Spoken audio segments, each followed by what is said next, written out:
Selamat siang teman-teman.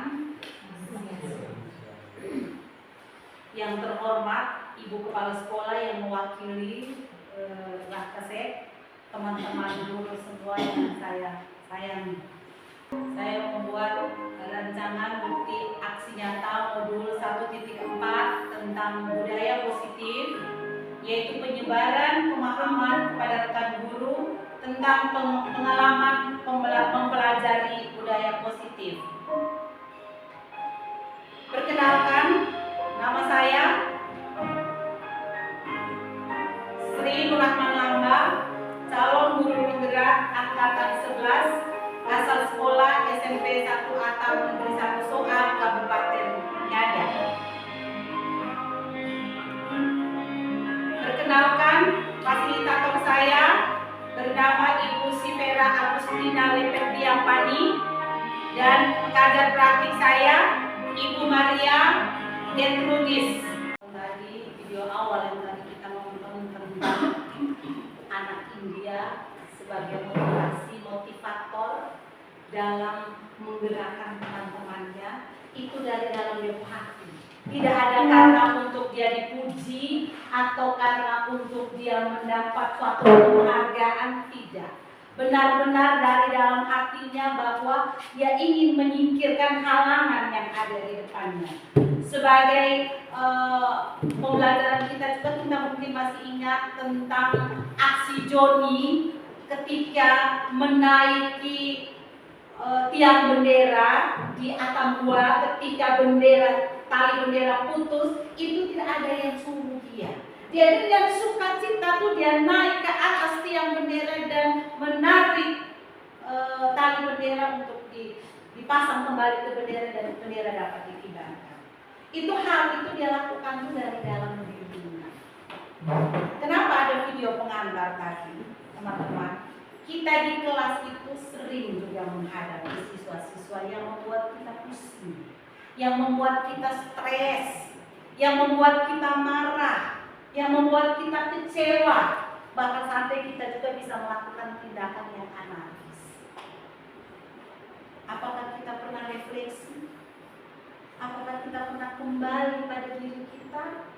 Apakah yang keyakinan, kelakuan-kelakuan yang kita sudah lakukan itu sudah benar? Sudah baik, diterima oleh siswa? Karena sebagai pemahaman kita bahwa kurikulum mereka itu berangkat dari pemahaman pemikiran filosofi Ki Hajar Dewantara,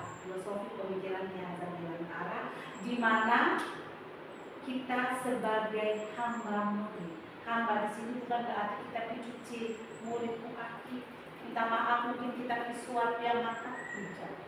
Tetapi menghamba pada murid ini kita benar-benar mengabdi, kita berdiri semua itu untuk siswa.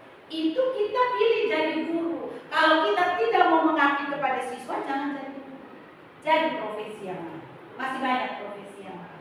Tapi kita memilih jadi guru, kita harus menghamba pada siswa. Dan setiap siswa yang dihadirkan oleh orang tua di sekolah itu punya keadaan yang berbeda-beda. Yaitu keadaan diri, yaitu kodrat alam dan kodrat zaman. Kodrat alam yang seperti saya sudah sering katakan bahwa itu dari rumah, kebiasaan-kebiasaan dari rumah, dirinya. Jadi ke sekolah itu dia bukan kertas putih lagi, tapi sudah diisi. Nah, kertas itu mau kita isi lanjut itu dengan warna-warni, atau mau kita kosongkan, atau mau kita hanya coret saja, itu tergantung dari diri. Sedangkan kodrat zaman, sekarang zaman sudah berubah. Sekarang orang suka pakai internet, suka pakai wifi. Kita saja segala sesuatu kita pakai internet. Jadi pembelajaran di kelas itu yang berdiferensiasi itu kan ada konten, ada proses, ada produk.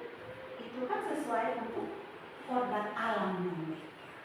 Makanya saya selalu bilang kita harus lebih dulu dengan asesmen awal. Asesmen awal itulah yang mengetahui pembelajaran di kelas kita tuh sebaiknya bagaimana. Anak yang ini dia harus bagaimana. Tapi kan kenyataan memang selama ini kita kalau bikin soal itu kan satu saja soal. Justru itu yang tidak menjawab kalau menurut saya. Itu tidak menjawab. Kita pembelajaran di kelas diferensiasi soalnya satu. Ya teman-teman, menurut saya itu tidak menjawab. Mestinya anak yang kita sebagai itu dengan soal yang berbeda. Nanti kita coba-coba ke depannya. Nah kita kembali ke sini. Tadi saya bilang bahwa selain dari siswa punya keadaan diri, terus kembali kepada kita sebagai guru itu ada nilai dan peran kita sebagai guru. Ada nilai dan peran. Nilai kita sebagai guru, kita sebagai inovator, kita harus bisa kolaborasi, kita harus berpihak kepada murid, kita harus bisa refleksi. Itu nilai kita. Peran kita, ada peran kita. Salah satu, kita menjadi coach dari guru. Kita harus mampu teman-teman, mampu untuk membagi apa yang kita sudah dapat itu, kita bagi. Sehingga saya selalu bilang, guru penggerak itu harus menjadi contoh untuk teman-teman yang belum menjadi guru penggerak. Sehingga teman-teman itu termotivasi, oh iya ya guru penggerak ternyata begitu. Kalau guru penggerak hanya setelah mereka dapat materi diam dan sudah diam terus, teman-teman yang lain tidak ada motivasi. Puji Tuhan di sekolah kita ini guru penggerak, saya sebagai kepala sekolah, saya sebagai guru penggerak. Jadi saya bisa tahu, suatu saat teman-teman nanti jadi guru penggerak, saya akan memberikan ruang yang seluas-luasnya. Karena setelah saya menjalani itu tidak mudah, susah sekali. Contohnya seperti hari ini. Saya harus mengambil waktu teman-teman pada siang hari yang sudah lapar, ngantuk, capek, harus bisa mendukung saya. Harus, sekolah harus bisa mendukung. Nanti besok-besok kalau teman saya harus, apapun yang terjadi saya harus mendukung. Jadi nilai dan peran guru. Terus kemarin kita sudah kegiatan tentang visi guru penggerak bersama pengajar praktik saya. Bagaimana kita menggali mimpi, menggali impian kita tentang siswa di 3 tahun ke depan, 5 tahun ke depan, bahkan 10 tahun. Kita ingin membawa mereka menjadi manusia masyarakat yang seutuhnya. Jangan sampai kita malu ya besok-besok kalau ada siswa dari SMP Satap Negeri 1 soal pencuri, perampok, pembunuh, pemerkosa. Itu yang gagal siapa? Kita. Dan mereka kan orang tua. Tidak. Kita tidak mampu membawa mereka menjadi manusia seutuhnya yang bertanggung jawab. Itu yang mau saya berbagi kepada teman-teman. Yang berikut akan kita masuk yang sebenarnya materi kita, yaitu tentang disiplin positif. Dalam pembelajaran tentang disiplin positif ada beberapa hal yang akan kita pelajari. Budaya positif tersebut dapat dijalankan dengan menerapkan konsep-konsep yang saya pahami. Yang pertama tentang disiplin positif itu sendiri. Yang kedua, motivasi perilaku manusia berkaitan dengan hukum dan penghargaan. Yang ketiga, keyakinan kelas. Keempat, kebutuhan dasar manusia. Yang kelima, 5 posisi kontrol. Dan yang keenam adalah segitiga restitusi. Kita masuk yang pertama tentang disiplin positif. Teman-teman, dengan cara penerapan disiplin positif yang baik dapat mengajarkan anak bertanggung jawab dan menumbuhkan kesadaran diri berdasarkan nilai-nilai kebajikan yang baik.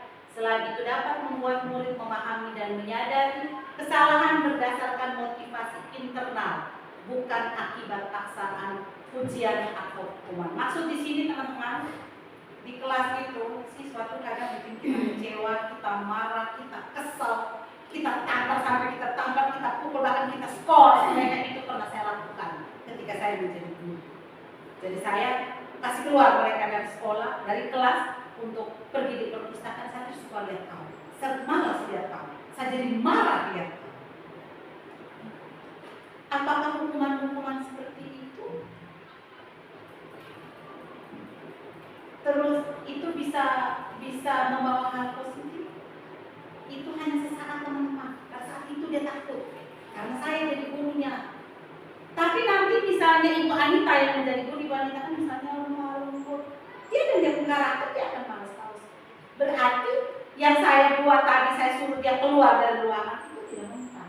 Berarti bukan dari dalam dirinya. Ya tuh teman-teman, bukan dari, hanya karena dia takut karena dihukum. Nanti ibu sering tampar, ibu sering usir saya, kata-kata saya. Tapi ketika nanti diulang, dasarnya karakternya memang nakal misalnya, dia akan bikin nakal. Atau contoh misalnya begini, ada anak bikin kenakalan, terus setelah dia berubah dari kenakalan, kita kasih dia coklat, kita kasih penghargaan. Oh, ini sudah berubah, oh sudah baik, saya kasih coklat. Apakah itu? Suatu saat anak, nah teman-teman, kalau kita tidak kasih coklat, dia akan bikin lagi. Jadi itu tidak membantu kita, membantu siswa tersebut. Yang berikut adalah kita lihat tentang motivasi eksternal. Yang pertama untuk menghindari kenyamanan atau hukuman untuk mendapatkan imbalan atau penghargaan dari orang lain seperti yang tadi saya jelaskan. Mereka takut karena takut dihukum. Mereka ikut karena takut dihukum. Aduh, sebentar Pak Paul yang pikir. Kalau saya terlambat datang pasti Pak Paul akan suruh saya hormat bendera, contoh. Berarti dia besok dia minggu depan dia tahu Pak Paul punya pikir dia datang pagi. Tetapi ketika Pak Dion pikir, karena Pak Dion tidak pernah memberikan hukuman, dia akan terlambat. Berarti dia takut karena ada faktor eksternal, faktor luar, bukan dari dalam dirinya sendiri. Atau tadi yang saya contohkan, ketika anak berubah, dia suruh berubah, terus kita kasih hadiah. Kita kasih dia boneka, kita kasih dia permen, kasih dia coklat. Suatu saat kita tidak memberikan hadiah kepada dia, dia akan kembali seperti dulu. Yang kedua adalah motivasi internal. Untuk menjadi orang yang mereka inginkan dan menghargai diri sendiri dengan nilai-nilai yang mereka percaya, serta menjadi manusia yang bertanggung jawab. Berarti itu dari dalam diri. Dari dalam diri. Aduh, saya ini terlambat tiap hari. Besok saya terlambat lagi, lusa saya terlambat, karena dia dari dalam diri. Saya tuh mau terlambat lagi. Terlambat ini justru saya ini tidak disiplin, saya menyakiti orang lain, saya membuat piket marah, saya membuat wali kelas marah. Dia berubah karena dari dalam dirinya sendiri. Nah, kita harus bisa menghindari hukuman dan pemberian penghargaan berlebihan agar meminimalisir motivasi eksternal dalam diri murid. Itu tentang motivasi. Yang berikut adalah tentang keyakinan sekolah atau keyakinan kelas. Teman-teman, ketika kita sudah tahu, kita bikinlah yang tadi saya bilang, kita bikin keyakinan kelas. Keyakinan kelas itu jangan kita yang bikin. Siswa-siswa yang bikin, maunya apa? Jadi dari dalam mereka pun diri. Misalnya disiplin, misalnya saling menghormati. Teman-teman, dalam membuat keyakinan kelas tidak boleh menggunakan kata jangan, tidak boleh menggunakan kata tidak boleh. Itu sepertinya kita memaksa mereka. Jangan terlambat, tidak boleh maki, tidak boleh pukul teman, tidak boleh. Jadi ada kata-kata yang lebih halus. Yaitu misalnya, saya pernah ada baca di salah satu kelas, disiplin waktu. Yang kedua, saling menghormati, membuang sampah pada tempatnya. Tempatnya tuh harus dalam arti bahwa tempat sampah. Kalau tempatnya kan suka-suka dia buang tempat. Dia buang di got misalnya, terserah dia. Kan bilang buang pada tempatnya. Kecuali tempat sampah. Jadi dijelaskan tempat sampah. Jangan membuang sampah pada tempat sampah. Jangan pada tempatnya. Kalau pada tempatnya dia bisa buang suka-suka di mana? Kan tempatnya. Menurut dia kan? Itu tentang keyakinan kelas. Yang kedua, yang pertama, guru berperan dalam mewujudkan terbentuknya keyakinan sekolah atau kelas dengan adanya kesepakatan antara guru dan murid. Yang kedua, keyakinan sekolah atau kelas berupa pernyataan universal yang mudah diingat, dipahami, dan harus diterapkan dalam lingkungan sekolah. Yang berikut adalah kebutuhan dasar. Ini yang penting kita tahu, teman-teman. Setiap siswa itu ada 5 kebutuhan Yang pertama adalah kebutuhan bertahan hidup. Yaitu kita harus makan, kita harus minum, kita punya rumah yang dulunya waktu kita belajar IPS itu namanya kebutuhan primer. Ada kebutuhan primer, ada kebutuhan sekunder, ada kebutuhan tersier. Sekarang sudah diperbaharui, ada 5 kebutuhan. Yang pertama tadi kebutuhan bertahan hidup, kebutuhan akan makan minum. Contoh, teman-teman, misalnya di kelas terjadi anak curi makan, ya, kita harus tanya, jangan kita sama Pak, apa dasar kau tukang curi, oh dia rumah cekek kan, kata segala macam. Ambil, kita tanya, kenapa? Mungkin karena dia lapar. Kenapa aku tidak makan? Makan tidak masak. Mari kita sebagai wali kelas, kita dekati orang tua, panggil orang tua. Ali, ini anak kemarin, dia ambil makan temannya. Karena saya tanya dia bilang dia lapar karena mama tidak menyiapkan. Kita kerjasama. Yang berikut adalah misalnya kasih sayang. Yang kedua adalah tentang kasih sayang dan rasa diterima atau kebutuhan untuk diterima. Misal contoh begini, dalam keluarga itu kita butuh kasih sayang. Harus kasih sayang teman-teman. Antara anak satu dan anak yang laki itu boleh ada beda-beda. Jangan ada anak emas, akhirnya antara anak ini mama, kalau kakak yang minta, mama biar uang tidak ada, mama kasih. Ada kakak lagi, mama kalau ada menangis, mama biar piutang, mama kasih. Berarti ada rasa perbedaan antara saudara satu dengan saudara yang lain. Minta maaf ya, saya mungkin tidak pernah merasakan seperti itu karena saya memang anak sendiri, saya tidak pernah bilang bapak nih kalau begini atau mama nih, tidak. Jadi kalau kita yang pernah mengalami waktu kita bersama orang tua kita di anak-anak kita jalan begini. Anak semua itu sama, anak semua itu punya kelebihan dan kekurangan. Dan itu siapa yang kasih? Ya Tuhan, itu kodratnya, kodrat alam. Setiap anak itu punya kodrat. Saya juga di rumah kadang-kadang coba itu kakak tuh ranking terus. Kakak di Dao tuh ranking, kakak tuh masuk kelas bagus. Kok adik ini kenapa kok pemalas? Saya selalu membanding-bandingkan. Padahal itu sebenarnya mereka hati itu sakit. Mereka sakit, mereka kecewa. Terus saya refleksi ya, setiap anak itu memang punya kelebihan dan kekurangan. Yang berikut adalah penguasaan kebutuhan, pengakuan atas kemampuan. Kalau yang dua tadi kasih sayang. Begitupun di dalam kelas teman-teman. Setiap anak itu dia berbeda-beda. Jadi bisa kita samakan. Fransa bisa lagu, belum tentu teman yang lain bisa. Jadi kita harus membedakan, harus ada pemahaman bahwa setiap anak itu berbeda. Tadi yang ketiga penguasaan, kebutuhan pengakuan atas kemampuan. Tadi saya bilang setiap anak punya kemampuan berbeda-beda. Kita anak di rumah walaupun lahir dari satu rahim, kita berbeda. Si A berbeda, si B berbeda, si C. Dan besok-besok juga mereka pun jalan hidup berbeda. Yang keempat adalah kebebasan, kebutuhan akan pilihan. Anak itu dia bebas. Dia bebas, dia bisa melakukan apa saja.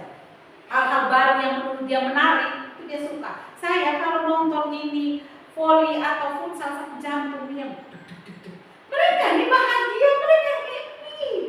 Mereka justru aneh lihat guru-guru ketakutan kok kami yang main, guru-guru yang ketakutan. Apalagi pendamping kemarin saya lihat grogi apa tuh, pokoknya mereka ini main asik-asik saja. Karena anak itu butuh kebebasan. Yang berikut terakhir adalah kesenangan, kebutuhan akan senang.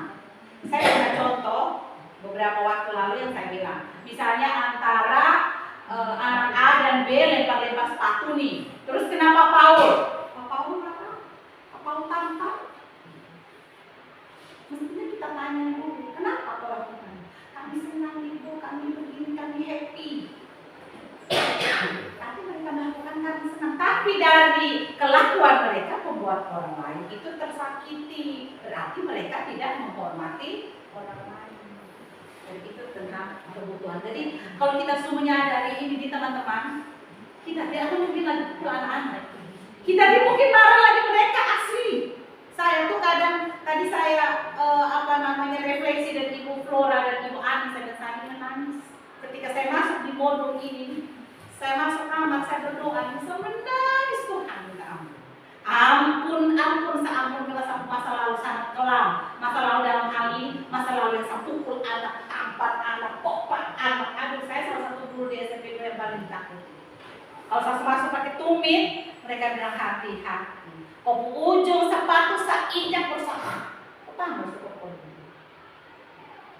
Jangan orang enak. Mungkin mereka omong belakang. Tapi setelah saya mendapat Tuhan Yesus, begitu banyak dosa yang saya. Syukur-syukur Tuhan belum balas. Kalau saya Tuhan jangan balas ke anak. Kalau memang saya salah, Tuhan balasnya ke saya. Jangan balas ke anak saya. Jadi kalau kita sudah tahu teman-teman, mulai besok kita tidak usah lagi pukul anak-anak. Kita tidak usah marah-marah mereka. Kita tanya mereka. Walaupun kita buat ada yang tetap. Kita kembali. Kita dekati orang. Tentang kebutuhan. Kita lanjut yang kelima. Penghukum, pembuat merasa bersalah, teman, pemantau, manajer. Kita ini gimana? Menurut teman-teman kita bisa bagaimana? Kita ini sebagian besar kita berada di mana? Kita jujur. Kalau saya ini sebagai penghukum dan pembuat merasa bersalah. Kalau saya tidak tahu teman-teman.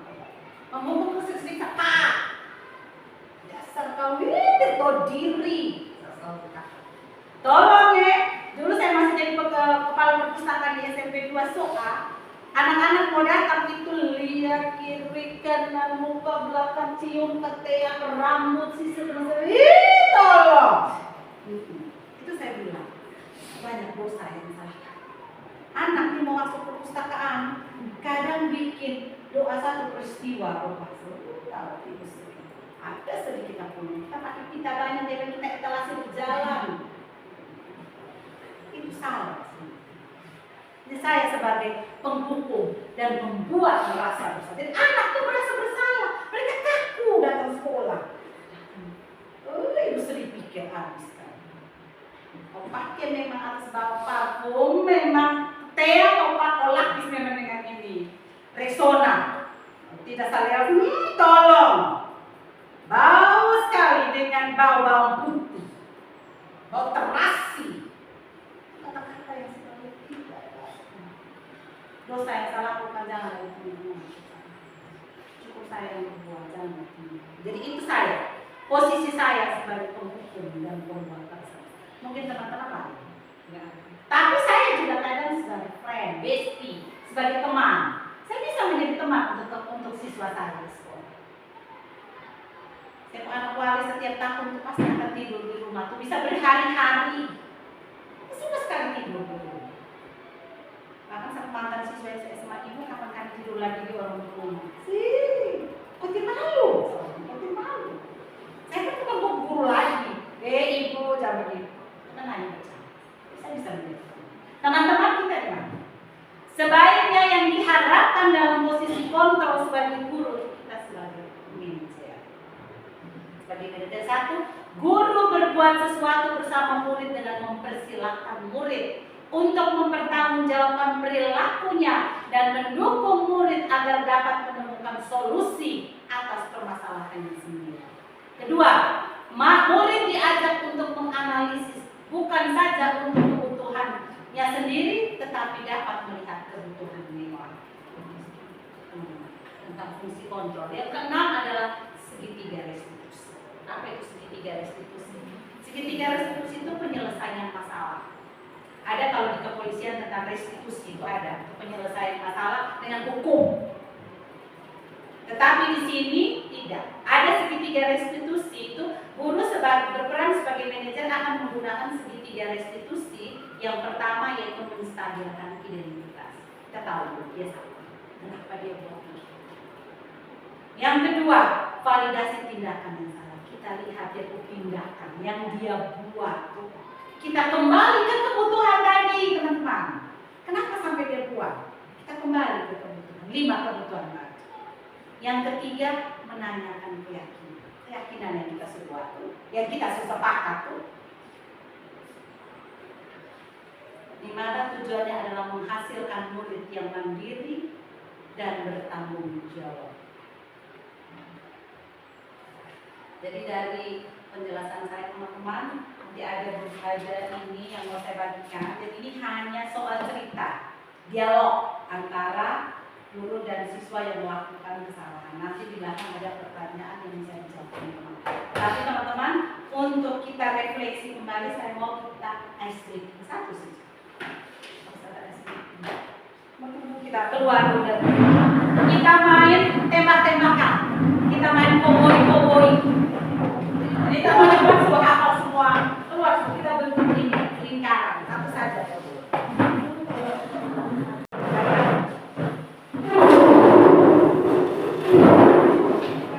Kita bentuk lingkaran. Mari sini Bu Ani, di sini kita bentuk. Saya di tengah. Jadi kita, mari Pak, tembak ini. Jadi ini kan kenal semua. Jadi kalau saya tembak misalnya, Jor, Pak Guru, tunduk, langsung kalian berdua yang sebut. Misalnya ini dia sebut, Pak, apa Henry, apa Tion, langsung sebut nama sudah.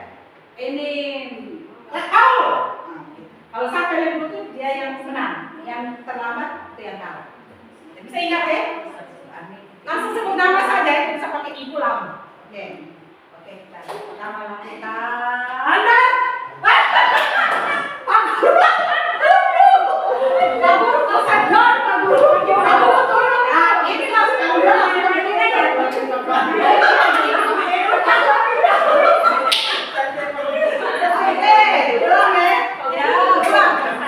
kalau bisa satu bisa, ibu dulu kan, ibu suka tembak, ibu langsung ini pakai tembak sudah. Langsung sebut Nita. Oke? Ya, udah. Oke. Terima kasih teman-teman. Ini kita punya hanya istri untuk kita kembali. Ini ada apa nanti kerjanya dua orang boleh.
Apalagi yang pas-pas tulis boleh di musik.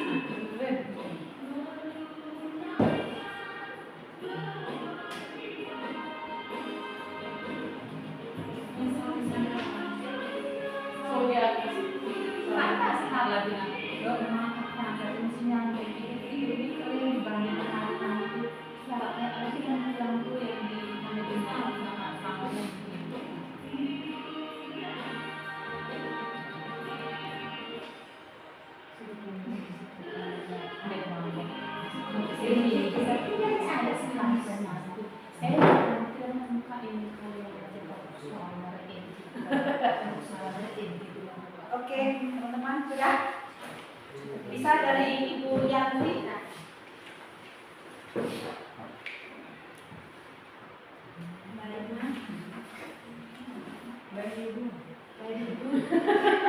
Nomor 1 dari 5 posisi kontrol, posisi mana yang dipraktikkan oleh guru?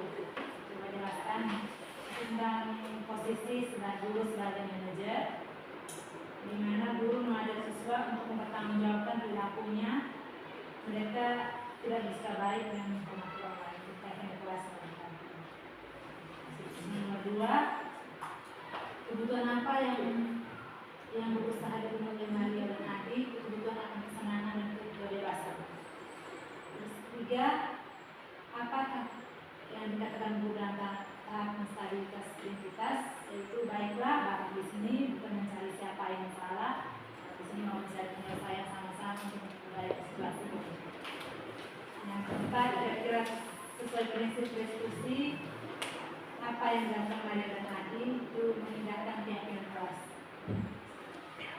Ya, ada teman lain? Kak Paul?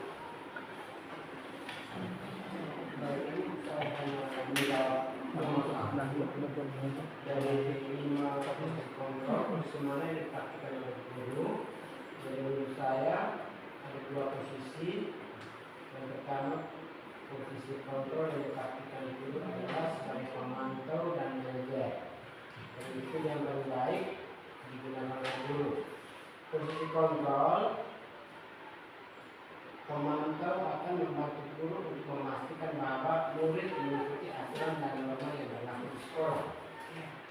Kemudian posisi kontrol sebagai manajer akan membantu guru untuk menciptakan lingkungan belajar yang kondusif dan memotivasi murid untuk belajar. Kemudian nomor 2, kebutuhan akan rasa senang. Nomor 3, apa yang dikatakan guru dalam tahap menstabilkan identitas pada tindakan yang salah dan menanyakan keyakinan. Jadi di sini untuk menstabilkan identitas itu perlu siswa yang kita panggil, kita akan tanyakan kenapa sampai kamu melakukan itu, kita gali. Kemudian setelah digali memberikan beberapa pertanyaan, kemudian disampaikan lagi ke siswa bahwa apakah kamu tahu bahwa dengan berbuat begitu kamu sudah tidak menghargai orang yang lebih tua dari kamu. Dan sebagai guru juga menanyakan kepada siswa kira-kira apa yang baik yang harus dilakukan untuk tidak mengulangi hal-hal seperti itu. Dan siswa diarahkan untuk melakukan sendiri ya. Seperti itu. Nomor 3. Nomor 4 belum dijawab. Saya kembalikan terima kasih. Oke, lain teman-teman, Ibu Tina.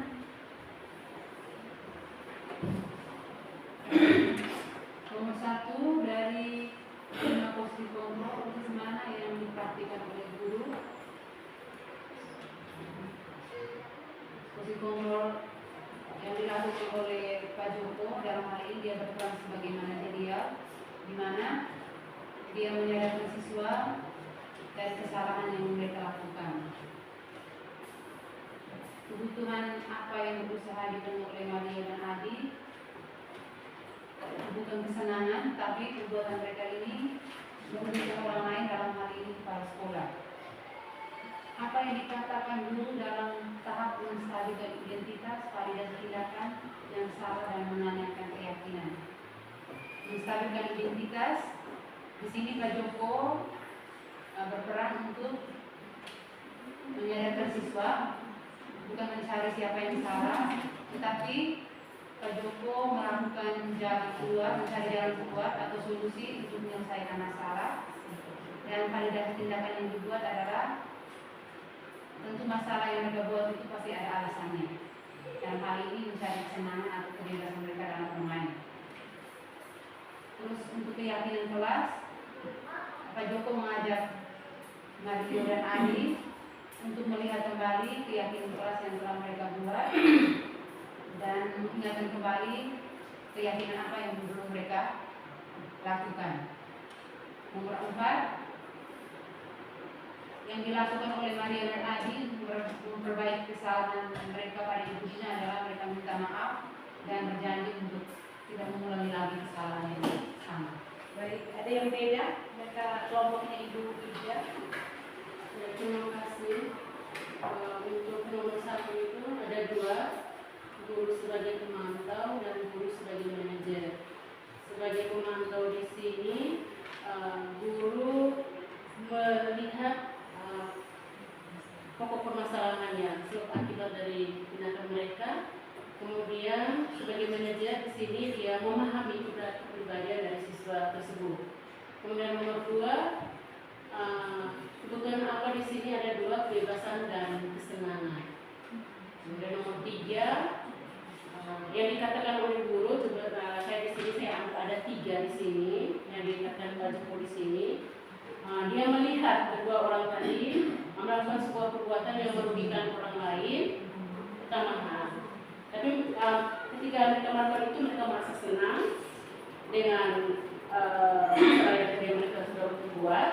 Kemudian yang berikutnya Pak Joko berbicara kepada mereka dan mengingat kembali tentang keyakinan kelas.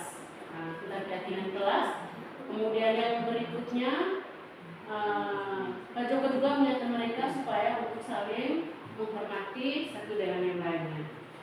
Kemudian yang berikutnya, yang nomor 4, mengingatkan kembali kepada mereka tentang keyakinan kelas yang telah mereka sepakati. Terima kasih. Terima kasih teman-teman. Jadi sebagian besar ini sudah memahami.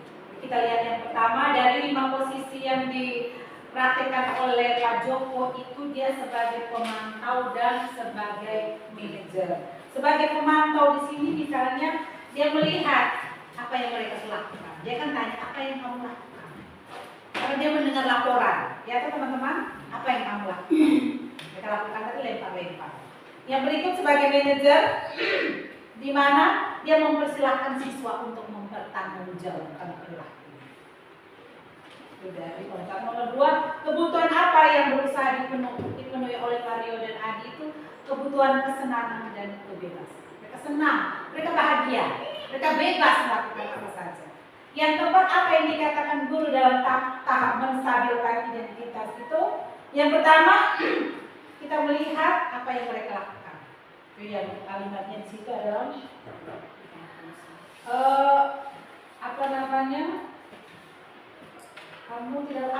kamu tidak punya masalah, baiklah. Itu tadi Bapak Joko bilang baiklah. Saya tidak mencari siapa yang salah. Bapak sini hanya untuk menyelesaikan masalah. Berpikir sama-sama tentang apa yang kita lakukan untuk memperbaiki situasi ini. Kalian pasti bisa melakukan ini karena ada dasarnya, ada alasannya. Terus yang berikut, validasi tindakan yang salah. Itu sepertinya semua perilaku memiliki alasan. Ya alasan tadi yaitu mereka melakukan karena untuk senang-senang, terus untuk kebebasan. Terus di validasi tindakan itu yaitu kita semua memiliki motivasi internal, berarti dari dalam dirinya sendiri kembali ke keyakinan kelas.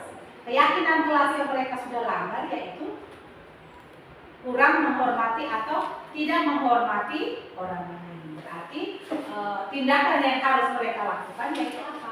Meminta dari dalam diri Bang. Mereka tahu kan mereka salah. Tadi kan dalam kalimat ini mereka mengatakan bahwa mereka memang salah dan mereka akan meminta maaf kepada ibu karena sudah merugikan. Demikian teman-teman kegiatan kita hari ini tentang budaya positif yang bawa ke disiplin positif, terus motivasi, penghargaan, dan yang berikut adalah keyakinan kelas, 5 fungsi kontrol, terus dengan terakhir adalah restitusi. Demikian teman-teman, kita refleksi dari pembelajaran hari ini teman-teman yang kita dapat dari sesi berbagi saya hari ini. Mungkin ada masukan dari teman-teman atau gagasan, ide atau mungkin tambahan-tambahan untuk saya persilakan.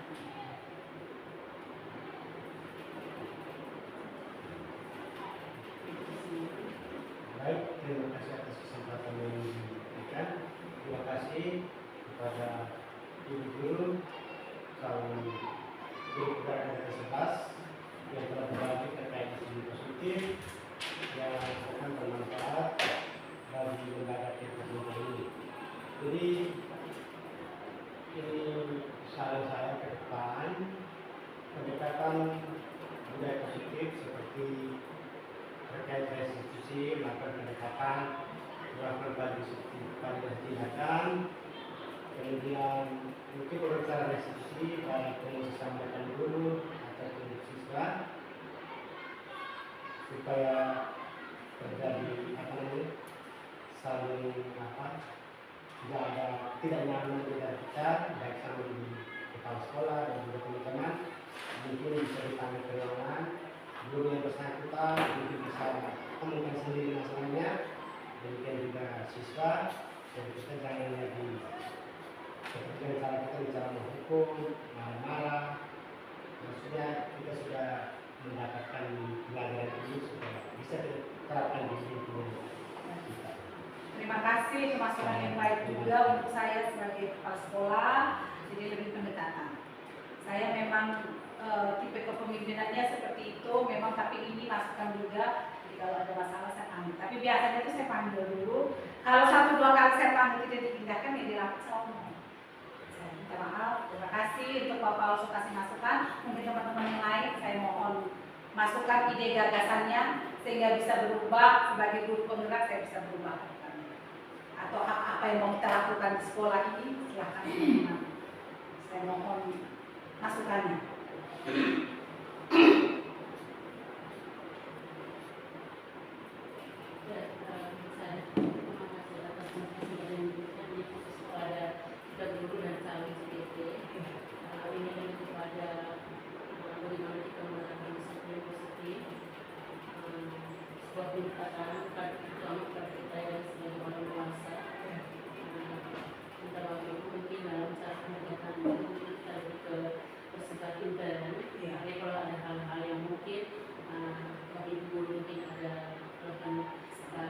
Kekeliruan bisa kita lakukan dengan cara yang lebih intern sehingga tidak menciptakan ketidaknyamanan di antara kepala sekolah dan guru. Itu saja ditekankan di disiplin.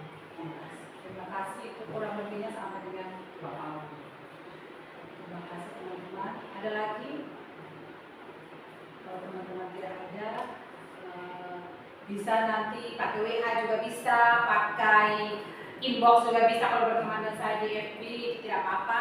Itu juga bisa dijadikan bukti aksi nyata. Jadi saya nanti kalau teman-teman WA di inbox saya screenshot, itu bisa saya kasih masuk ke dalam aksi nyata saya di refleksi. Terima kasih teman-teman. Lebih kurangnya saya mohon maaf. Untuk itu tadi kita lupa untuk membuka dengan doa. Kita tidak membuka dengan doa, tapi kita tutup juga dengan doa. Kepada Ibu Tina, saya mohon bantuannya.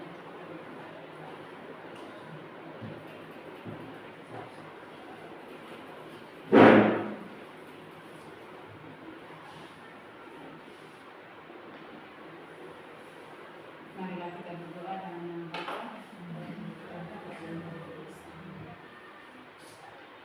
Allah Bapa kami di dalam surga, Allah yang Maha